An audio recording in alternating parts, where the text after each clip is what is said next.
The first night, Emily didn't come home. Daniel Carter stood in the middle of the kitchen and felt like the air had been pulled out of the room. Just that morning, she had kissed him quickly before work, promising they would finally plan a weekend trip once things slowed down.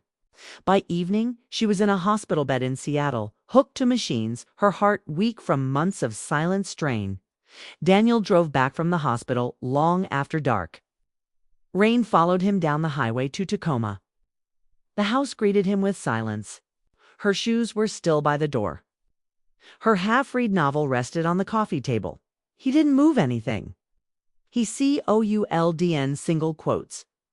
That the next days blurred together. He woke early, drove to the hospital, sat beside Emily's bed, and tried to sound hopeful. Doctors spoke in careful tones. She needs rest. Her body was exhausted. It will take time. Daniel nodded at everything. He signed forms. He memorized medical terms he never wanted to know. When visiting hours ended, he returned. Home alone, he burned dinner twice. He forgot to pay the electricity bill. He left laundry sitting in the washer overnight. The house felt like it was waiting for someone who might never walk back in the same way. On the fourth evening, Daniel unlocked the door and found the lights already on. He froze. Then he heard the familiar click of heels on hardwood. Daniel. Margaret Hayes said calmly. Emily's mother stood in the living room with 2 large suitcases beside her.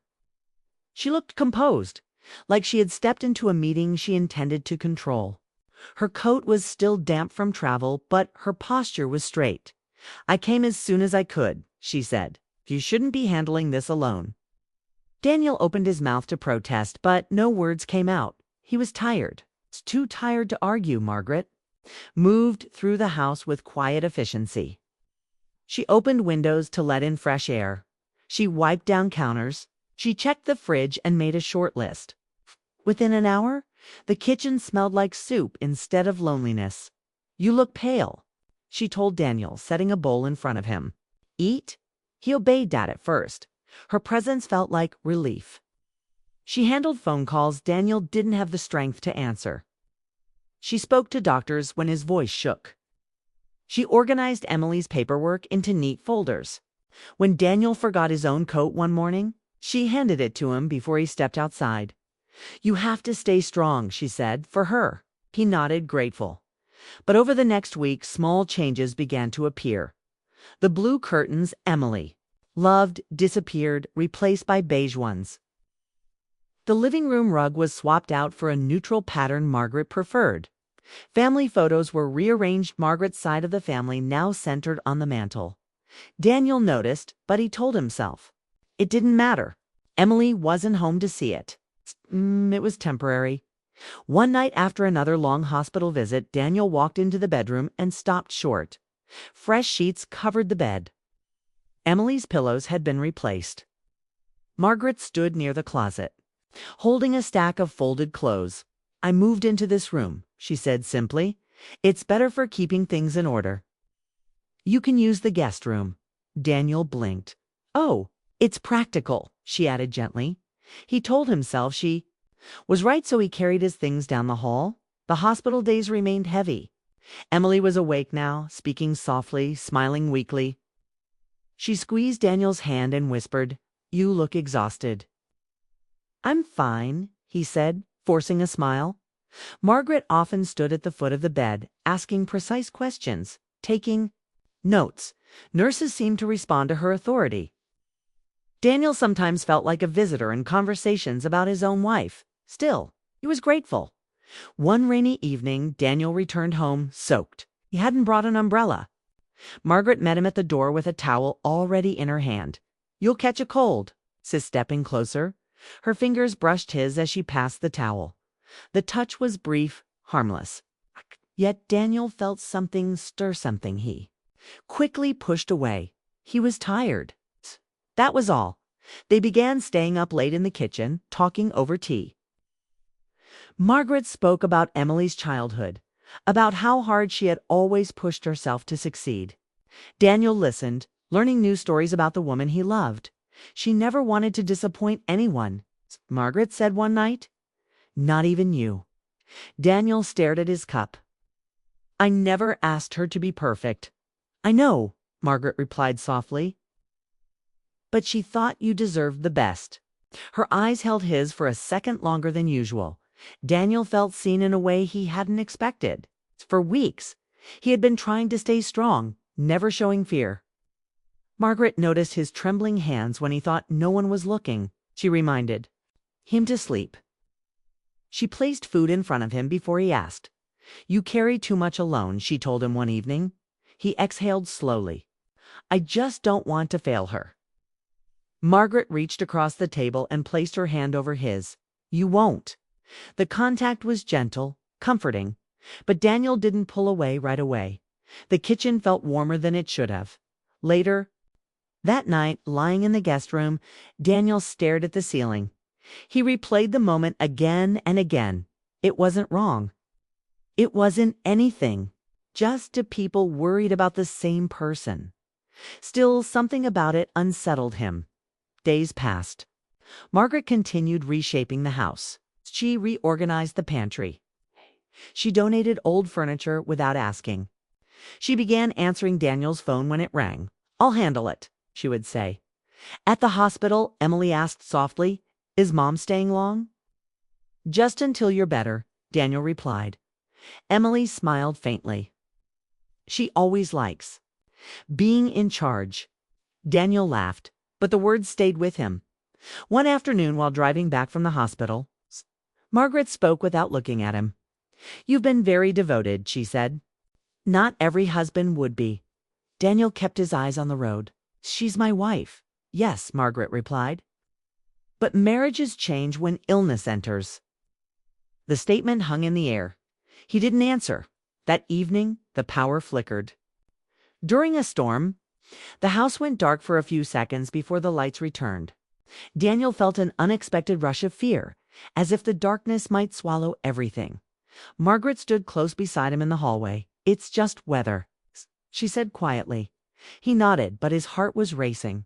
For the first time, he noticed how quiet the house had become under her control.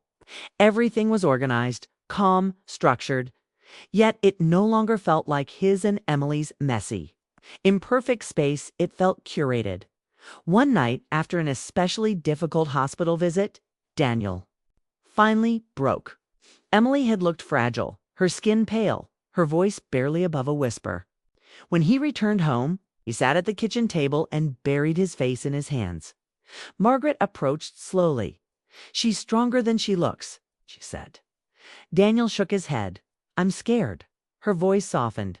So am I. He looked up. In that moment, they weren't in-laws. They were two people afraid of losing the same person. Margaret stepped closer and wrapped her arms around him. The embrace lasted longer than it should have. Daniel felt warmth, comfort, a strange sense of being understood without explanation. His hands hovered uncertainly before resting lightly against her back. For a brief second, the world outside that kitchen disappeared. Then reality rushed in. He stepped back. I'm sorry, he said quickly. There's nothing to apologize for. Margaret replied, her voice steady.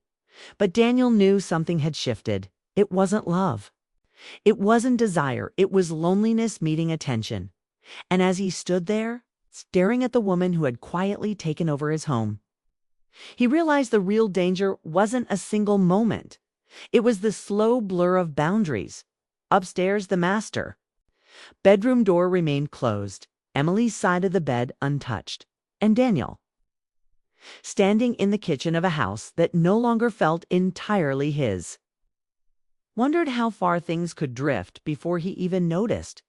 He didn't know the answer, but he felt the line growing thinner with every passing day. Emily came home on a gray Monday morning. The sky was soft with clouds, and Daniel felt both hope and fear as he helped her out of the car. She moved slowly, her steps careful, her hand tight around his arm. She smiled when she saw the house, but her eyes searched it like something was missing. Margaret had prepared everything. Fresh flowers stood on the table. The couch had new cushions. The air smelled clean and calm. It looked perfect. Too perfect. This feels different, Emily. said softly as Daniel guided her inside. Just a few changes, he replied quickly. To make things easier? Margaret appeared from the kitchen, her expression warm but controlled. You need rest, she told Emily. No stress. I've taken care of the house. Emily nodded, grateful. Thank you, Mom. Daniel watched them hug. He should have felt relieved. Instead, his stomach tightened. The first days passed quietly. Emily stayed upstairs most of the time, resting in the master bedroom. Margaret managed her schedule like a nurse: medication times, meal portions, short walks, strict bed hours. Daniel followed instructions without argument. He told himself it was temporary. But each evening, when he tried to sit beside his wife and talk, Margaret would step in gently.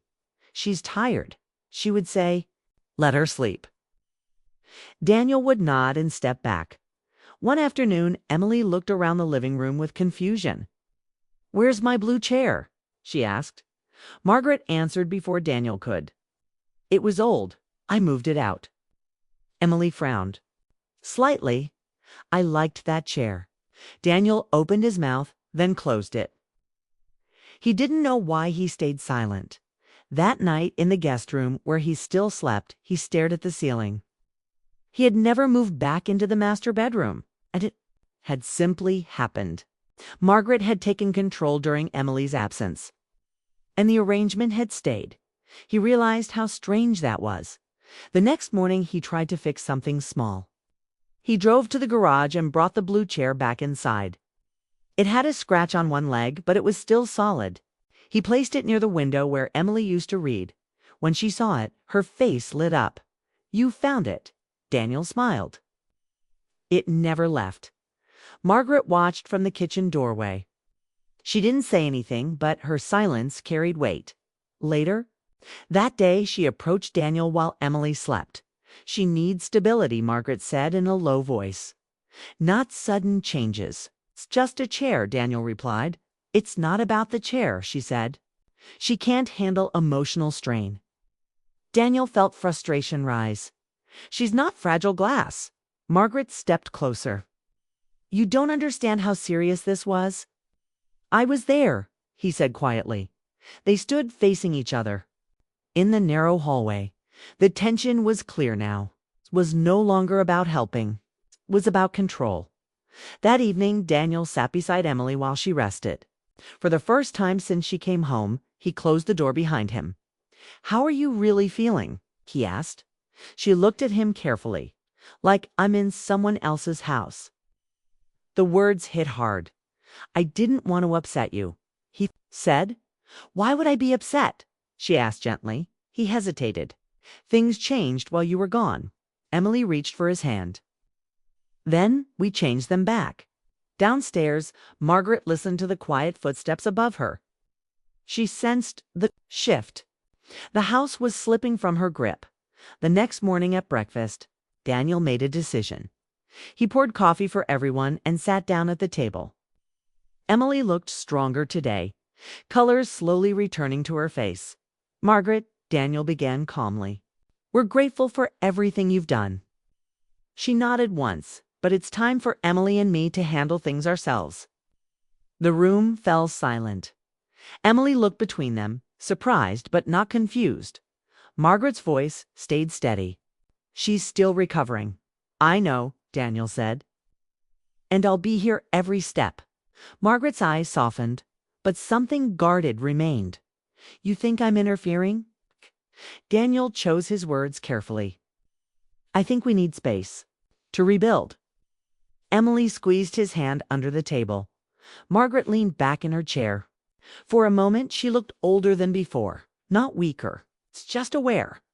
I only wanted to protect her, she said quietly.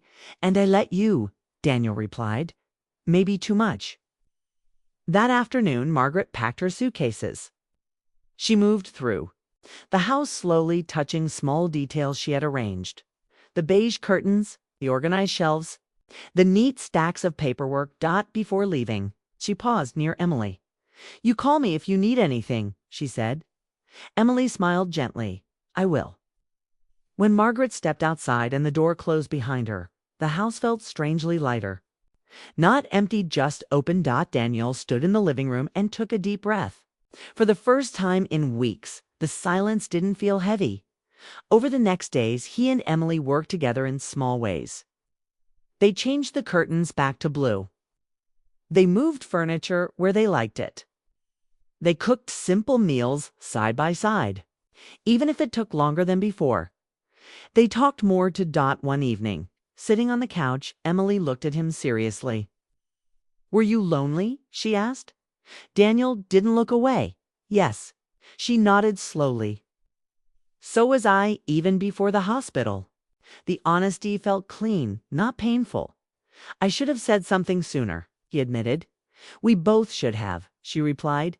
He thought about the nights in the kitchen with Margaret, the comfort, the attention. The blurred line that never fully crossed but came close. "I almost forgot what mattered," he said quietly. Emily studied his face. "But you didn't." "No," he answered firmly, "I didn't." They sat in silence, but it was no longer the cold silence from before. It was shared. In the following weeks, Emily grew stronger. She walked longer distances. She laughed. More, she returned to small hobbies she loved. Daniel adjusted his work hours to be home earlier. They created new routines: morning tea together, short evening talks, quiet weekends without outside pressure. The house slowly became theirs again. Daniel understood something important during that time. Infidelity does not always begin with KG, and we does not always begin with KGT. And we all know I've been exploring that. And we all know I've been exploring that path. We are with KEKKTC. We do with KTCC. We all slash we KD. We slash KWT IKLC slash squat. Slash KEKWY slash. I will lead to con I slap for I get quay s CUS. KY sick KA sly to col KU like K cal IV kai we I to sena I you can a kai guy to key kayu to key kasai kai kai can we I to at we give to catch at I with the guy you the we gonna gap at a gap we got car would we